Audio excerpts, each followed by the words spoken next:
Welcome to another Future Ideas chat here on UpNext. Today we're going to flip it. Emma Barr is going to interview me about my ideas for a modern employment act.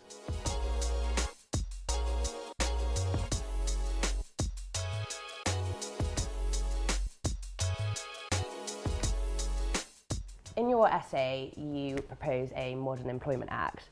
Why is it you think we need one? What's wrong with the workplace at the moment? Well, I don't think there's too much wrong with the current workplace, but the current workplace is changing so much. I mean, you've got modern technology coming in, changing the way that we work. Also, people are working longer, so they want to work in different ways.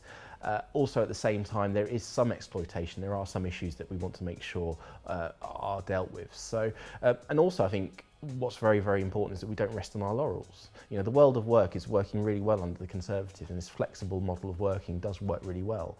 But ultimately, if we don't improve it, Labour will come in with their very strict statist type of ways and essentially destroy what we have.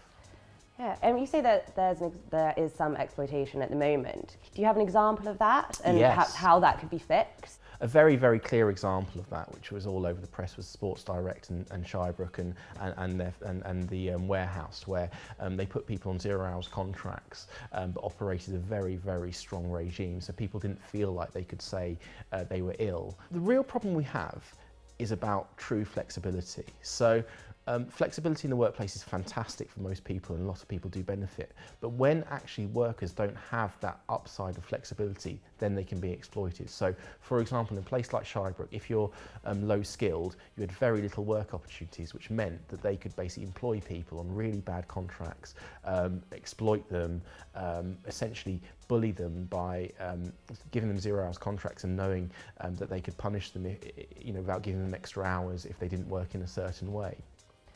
So when you say, I think it's the first point in your manifesto, in your Modern Employment Act, when you say workers should be able to choose how they work, Yes. Is that something that you think would be enforced by government, or you think that companies would sign up to a voluntary code? How would it work? Well, I think there's a combination actually of what you need to do. Now, I think most businesses actually want clearer employment law, because actually businesses want a level playing field, and the worst thing that can happen is if a business that operates in a good way is undercut by somebody who essentially isn't giving people the rights that they deserve.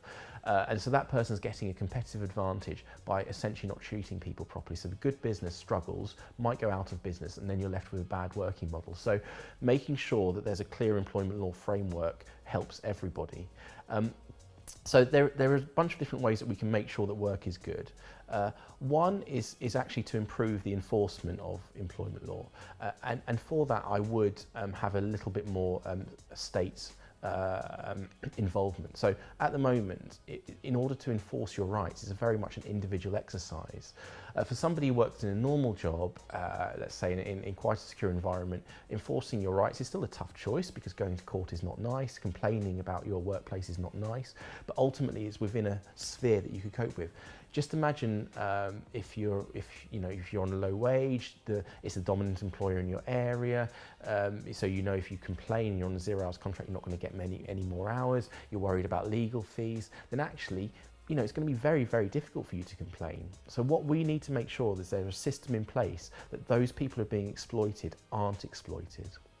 So a lot of the things you propose seem to be giving workers more of a stake in their workplace, and the way that you propose going about it does seem to be sometimes more state involvement. How is this different to traditional Labour policies? Why is this a Conservative thing? Why is this a Tory workers thing? Oh, it's massively different, because traditional Labour policies are, we know best, so we're going to do for you what we think's best.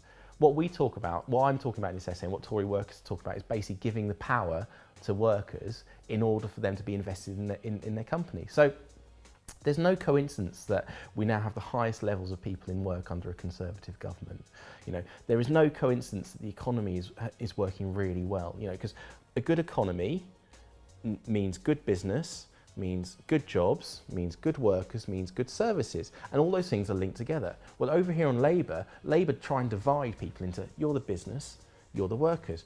You need to fight, and actually there needs to be a winner between you. So, but actually when you do it like that, no one really wins. the main difference really that I'm talking about is getting people part of their workplace so they can share in the success and care about it, when Labour are talking about that battle and taking away from managers to give to workers. So there's been a lot of coverage of companies such as Uber and Deliveroo in the news recently. Do you think companies like that exploit their workers? Not really, no. I think there is. So I think companies like that actually do present a lot of good opportunities in the workplace because they allow people to work flexibly, they allow people to work in the way they want to work. And there's a lot of mythology about the world of work. When people go back to this fantastic, amazing time, you know, where everyone had secure jobs, worked in careers, all this sort of stuff, it was fantastic, amazing if you were a white male, basically.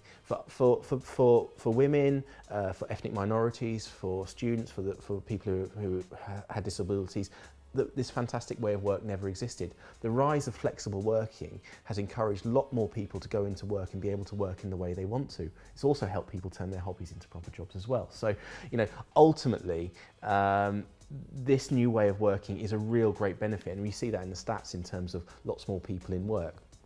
But there is one fundamental problem that needs to be sorted, and I think the Modern Employment Act that I propose would be part of sorting out. The apps have created a monopoly, really. So, you know, if you're a car share app, you're Uber and there's nobody else. If you're a food delivery app, you're Deliveroo and there's nobody else. Until now, Uber have come in to try and take them on as well. If you are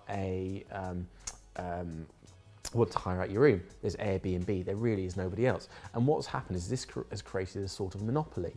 But traditionally, monopolies would operate in a way that they would come in, cut prices, all the competitors would go, then they'd raise prices and make lots more money. It'd be bad for people like me and you who want to buy stuff. But because the entry costs are so low, so if Uber put up their prices, it's not that difficult for somebody else to come in with an app and basically take away Uber's market share. So Uber essentially, and Amazon as well as another example, what they do is they try and decrease costs elsewhere, and that means potentially pushing down wages of people who work for them. Now, that is just unfair, because if you're an Uber driver, you don't really have free choice, in the sense that in order to be an Uber driver, you have to pay to get your license, you have to get a specific type of car. Most Uber drivers hire their car, and so they've got to pay back money for their car. So, you know, leaving Uber and going to work at McDonald's or going to work in a call centre or going to work elsewhere isn't really an option. But because Uber are the only people in the marketplace, if they wanted to change their contracts, you know, the driver would have to accept that, and that just isn't right. Now, so I would propose that that would be looked at in order to make sure that flexible working could be completely fair for all workers. Right, and with things like Uber, we've seen a lot more people going into what is considered sort of unstable work, where they don't necessarily have a contract. Are you concerned about that at all? No, not really. I mean, I've talked a bit about exploitation and what we need to do about that. But the truth is, the growth in the self-employed, the biggest growth in the self-employed area has been the over 55s. And it's pretty obvious if you think why. Because we're all going to have to work longer. Okay, that's not so great. But it doesn't mean we're all going to have to work longer in an organisation in the 9 to 5. You know, when you get to 55, 60, you've experienced, you've got contacts, hey, you want to leave and maybe set up your own little business or go consult, maybe work 3 days a week, all this sort of stuff. So the rise of flexible working has really allowed people to continue working in a way that suits them. Also, what it's allowed is people to be in education longer, because you can be a student for longer in order to learn different things, because you can work around it a lot more easier. So, you know, the rise in self-employment actually, I think, is something that we should celebrate. Would you say you are for or against trade unions? I'm for trade unions when they're not party political. Conservatives are nervous about trade unions, but they shouldn't be, because there's two very strong arguments for trade unions. The first is freedom. Individuals should be free to come together to form unions to achieve stuff, yeah? And if that's the case, then they should be able to come together at work in order to form collectives, in order to lobby for what they believe to be best. So, you know, to say people shouldn't join trade unions or make it hard for people to join trade unions, I think is anti-freedom. A second aspect, which I think is extremely important, is that as a Conservative, I don't want the state involved any more than it has to be. I don't want regulations any more than it has to be. So having strong workplace voices basically keeps the business in line and can deal with issues without the state having to get involved. Now, you need that balance of power within a workplace to make sure things work well. So by having a strong worker voice within a company means that can happen without the state getting involved. Now, there's another reason why trade unions are also good, because if a workplace needs to change, how can you change without the workforce? You need to take the workforce with you. And how do you take the workforce with you? Well, basically by giving them a stake in what's happening and making them feel that they're part of the decision-making process. And one of the best factories in the whole of Europe in terms of making cars is the Nissan factory up in the northeast. You know, the unions are closely involved in upskilling their workers, being part of that business changing. And so unions can play a massively important role.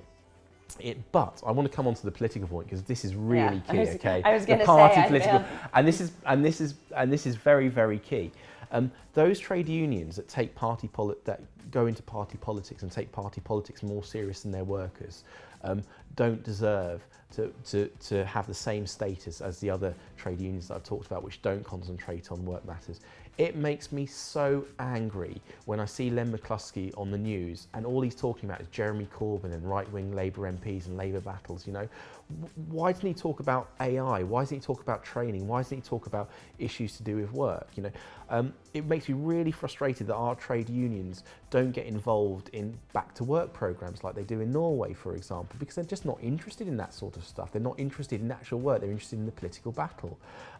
The idea that my money, if I was to join a trade union, would be spent on funding my election people going against me at a local election, because I'm a local election councillor, so local Labour candidates get funding from their local union, is just, why would I give my money to that? Why would I give my money to an organisation where the leader appears on television and seems to hate a part of who I am? You know, why should they do that? So I think that trade unions who want to maintain their party political outlook have to understand that choice means they're going to be taken less seriously in the work context.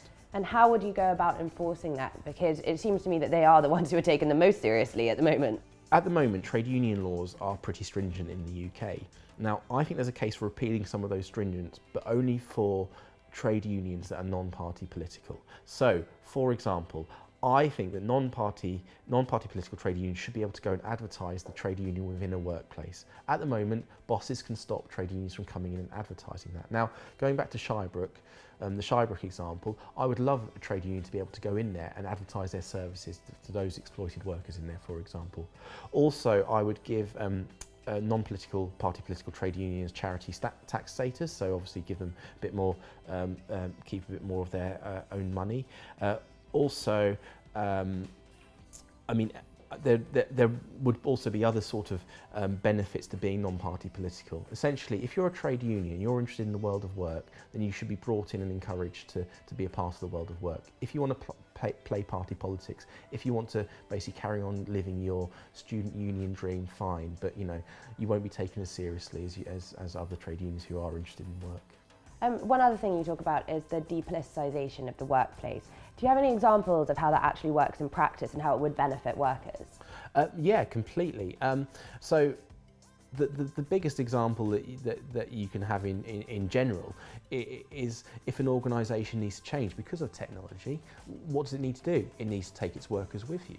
Because if you don't take your workers with you, they get fed up, they get annoyed, they stop working as hard. You know, I'm not talking about official strikes here. You know, you get a bit annoyed and only work half the time at work. And it's very difficult if everyone's doing that for managers to cope with that. You know, the best thing for you to do is to take your workers with you and make them feel part of the process, make them understand the process as well. And unions, workplace unions, are a great way of doing that. That could include, you know, losing jobs in certain areas where technology comes in, because, you know, a mature union knows that essentially protecting all jobs in that scenario, but essentially the factory failing in 5 years' time isn't good for anybody. Thank you for watching me being interviewed. I hope you enjoyed it as much as I did. If you have any views on the Modern Employment Act or the future of flexible working, please do leave them in the comments section. I would really love to hear what you think. Do join us again for another Future Ideas series on UpNext.